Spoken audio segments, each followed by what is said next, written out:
one-day video tutorial. This is Laurie Schmidlin for Paper Tray Ink. This week I'm sharing with you a technique I like to do with backgrounds, creating shadowed backgrounds and adding pops of color for focal images. It really causes them to stand out. I hope you enjoy it. So today I'm going to share with you a technique that I love to do. I'm not sure exactly what to call it, except creating maybe shadow backgrounds.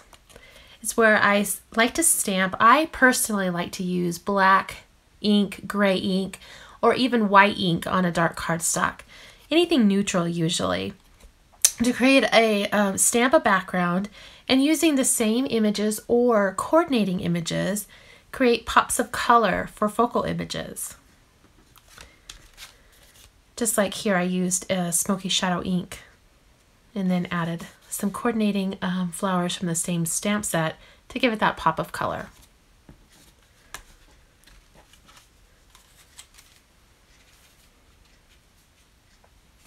Okay, for the first card, I'm going to use the Butterfly Folk outlines, and we're going to stamp the background in a gray ink, and I like to do it as a diagonal.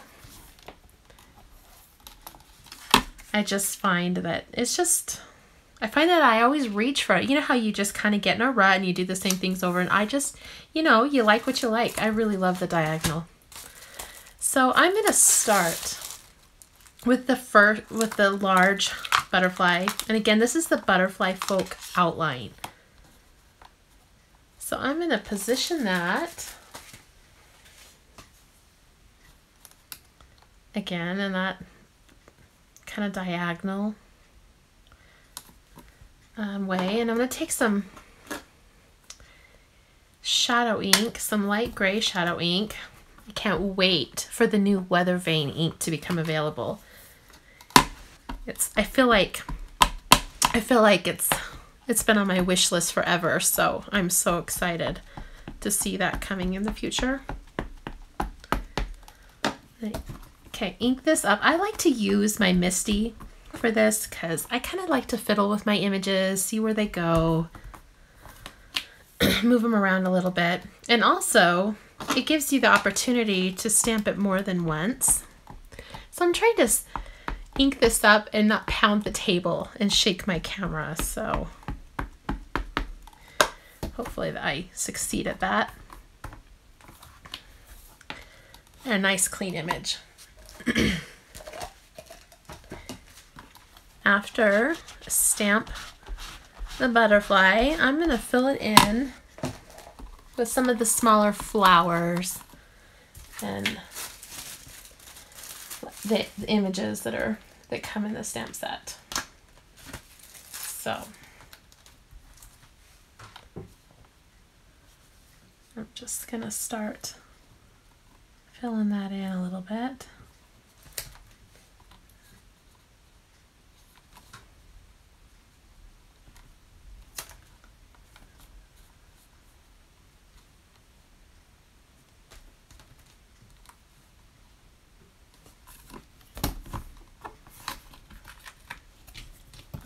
That little one always tends to get away from me.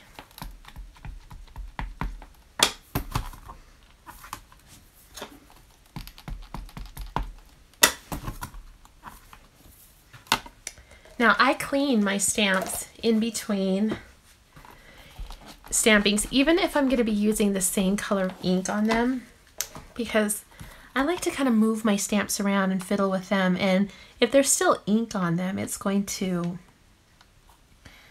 it muddles up my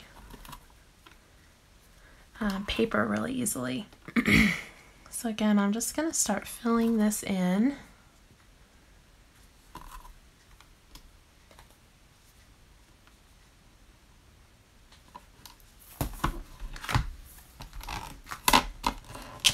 And this little thing right here, I started using this after a tip from Dawn McVeigh. She has the best Misty tips, I tell you.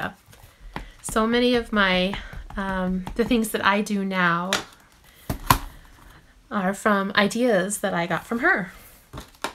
It's just a Cricut mat, that I cut into 4s, and it's got that little bit of tack, so it holds your paper down. You don't have to worry about that.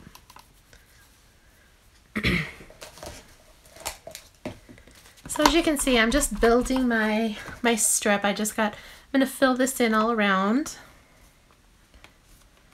Maybe I'll do it this way.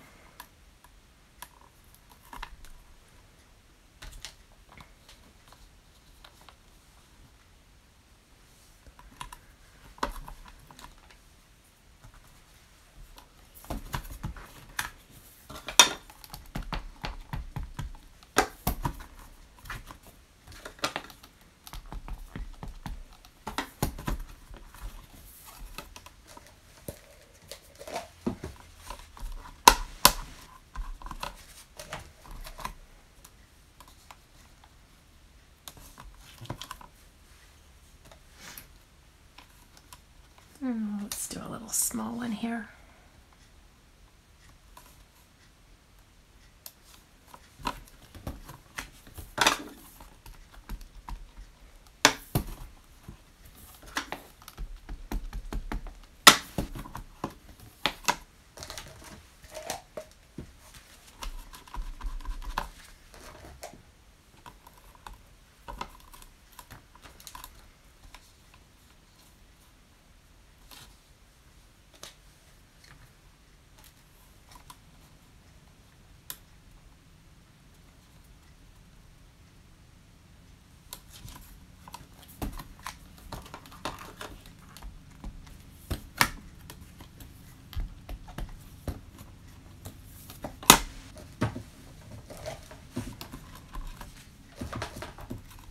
And I think just one more image there, going off the edge.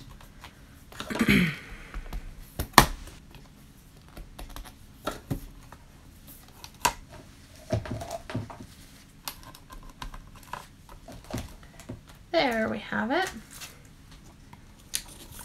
I have my background now, and now we're ready to add that color.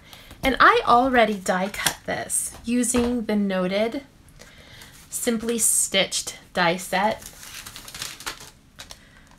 I love this. Look at all those different sizes you get.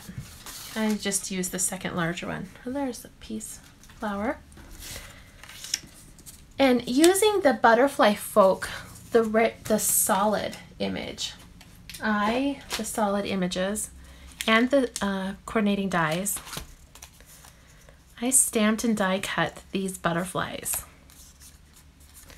for a nice pop of color on my gray and white background. Just gonna glue these down. I also have my sentiment. I die cut that from the Ways to Say Thinking of You. I love having some generic sentiment dies for this kind of thing. There. I already have one here glued down. I added a few little hearts, little embellishments. And there we have a nice subtle background with some pops of color.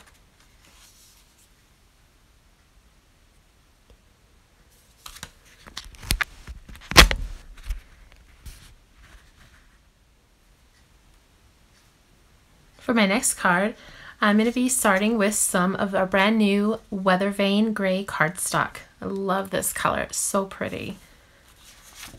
And going to be using the Especially You stamp set. When using this technique, I really like open images. I mean, I think it would work well with really solid or open, but for me, I found open images look really great as that kind of that shadow background and then the pops of color. Just like on the butterfly, I used bold for those pops. Well, here I just used some coordinating flowers from the same stamp, colored them in for those pops of color.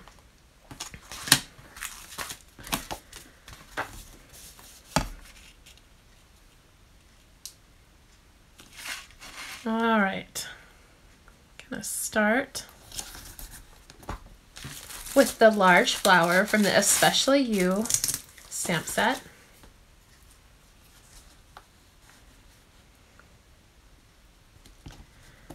I might move that over just a little bit.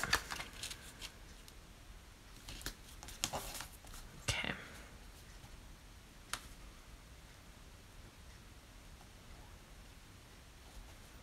Yeah, I think that's good.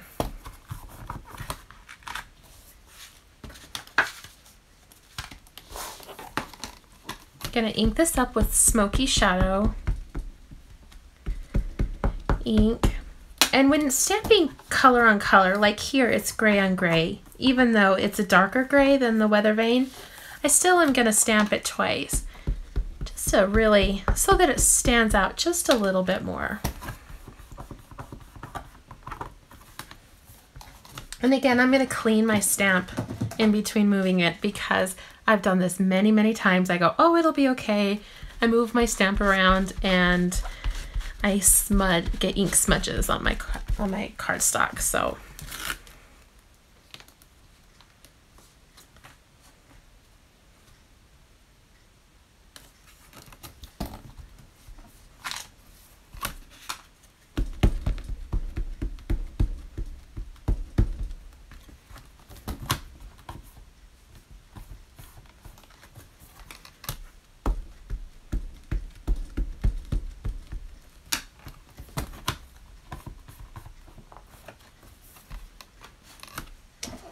there.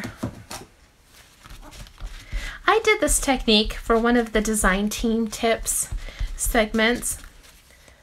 I used black cardstock and the Peonies on Parade stamp set, and I actually ended up embossing it in white, the background, and then with a pop of color. It looked really good on the black cardstock. I liked it. So that's something for another twist on this. And I like this a lot. I think this would look great with those bold colors, you know, as a pop. But I'm going to go, I thought it would be fun to add some white splatters. And now I'm really messy at this, so, and I know this about myself, so I have lots of these. As you can see, all the splatters. I have lots of these paint boards. And I'm just going to use some inexpensive white acrylic for splatters like this. I don't think it matters the quality. So I'm just going to add a little bit to paint palette. My toothbrush, my paintbrush. I'm going to get it just a little bit wet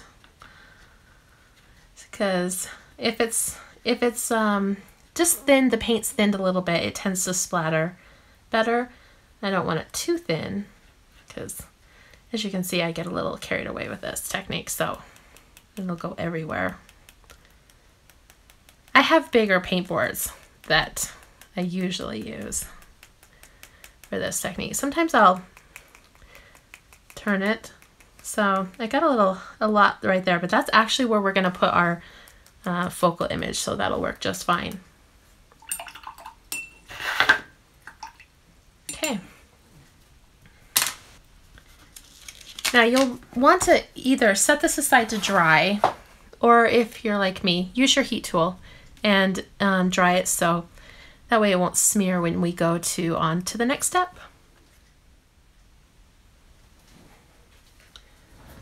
All right, to assemble my card, I die cut some of the sentiments from the Especially You die set. And I did a little ink sponging on the bottom to create with some raspberry fizz ink to create kind of an ombre look. And I stamped and die cut these flowers. They're also from the Especially You. They just smaller, so I created a little cluster of them. And I just colored them in with some Copics. And I've already added some dimensional foam to these.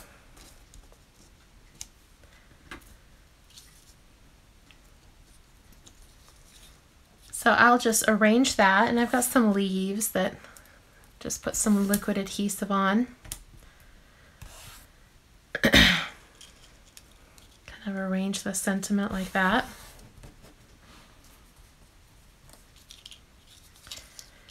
And glue that on. Anyway, this is the finished product. Everything's already adhered. The only thing I did is add a few sequins on for embellishment. Thanks so much for joining me today. This has been Laurie Schmidlin for Paper Tray Inc. Make sure to check out the Paper Tray Inc. blog for information on how you can play along with this week's challenge.